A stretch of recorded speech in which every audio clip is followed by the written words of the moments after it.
గత ప్రభుత్వం టీఆర్ఎస్ ప్రభుత్వం ఎల్ఆర్ఎస్ పేరుతో ప్రజల దగ్గర 1000 రూపాయలు వసూలు చేసి వారికి ఎటువంటి ఎల్ఆర్ఎస్ చెల్లించాలనేది ఇవ్వకుండా గత ప్రభుత్వం ప్రజలను మోసం చేస్తే ఇప్పుడున్న కాంగ్రెస్ ప్రభుత్వం ఎల్ఆర్ఎస్ కట్టండి, మీకు ఒక ఆఫర్ ఇస్తున్నాం, మీకు ఒక డిస్కౌంట్ ఆఫర్ ఇస్తున్నాం, మీకు ఒక నెల 2 నెలల సమయం గడువిస్తున్నాం, గడువులో మీరు చెల్లించండి అని రేవంత్ రెడ్డి గారు చెప్తే ప్రజలు కాంగ్రెస్ పార్టీ వచ్చింది అని నమ్మి ఎల్ఆర్ఎస్ అందరూ కట్టారు.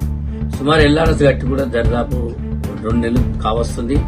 ఈ రోజు వరకు కూడా మరి ఎల్ఆర్ఎస్ ప్రొసీడింగ్ ఏమంటే మరి అధికారులు నిర్లక్ష్యం చేస్తారు.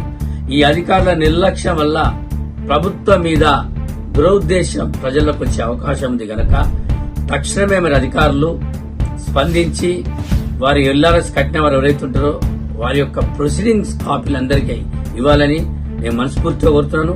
వారికి సర్వర్ డౌన్ ఉంది, నెట్వర్క్ లేదంటూ మనం ఈ యొక్క ఉన్న జనరేషన్ లో అట్లా అబద్ధాడడం సరికాదు. తక్షణమే మరి ఏదైతే ఎల్ఆర్ఎస్ కట్టిన వారికి ప్రొసీడింగ్ కాపీలు ఇవ్వాలి, ఇచ్చి ప్రజలు కాంగ్రెస్ పార్టీని నమ్మే ప్రయత్నం చేయాలని నేను అధికారులను కోరుతున్నాను.